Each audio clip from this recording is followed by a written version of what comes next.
వల్ల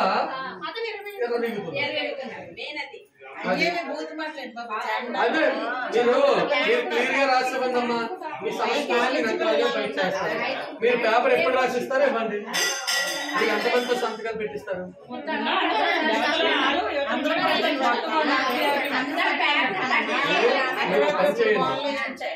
మీరు పేపర్ రాయండి, రాసి ముందు సంతకాలు పెట్టించండి. అర్థమైందా? ఇది పెద్ద ప్రాసెస్, చిన్నది కాదు.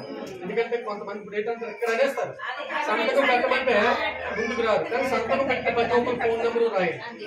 అమ్మా ఇది నిజమా? ఇదే చెప్తున్నాను, మీకు ఇది కష్టమైన పని, చిన్నది కాదు. ఇందాక కూడా నేను మీటింగ్ లో కూడా చెప్పాను.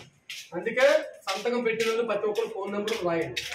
వాళ్ళు ఏం చెప్తారంటే మీకు ఇబ్బంది కలిగింది అంటే ఎవరి వల్ల ఇబ్బంది కలిగింది, అర్థమైందా? అది క్లియర్ గా చెప్పాలి. ఓకేనా?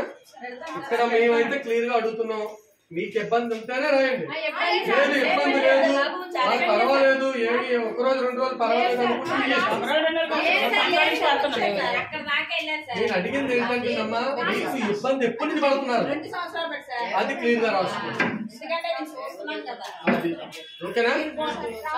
మీరు రాసి వాట్సాప్ రాసి ఫోన్ చేయండి, మేము వస్తాం. మీ దగ్గర పేపర్ తీసుకున్నట్టు ఫోటో తీసుకుంటాం, మేము డిపార్ట్మెంట్ తీస్తాం.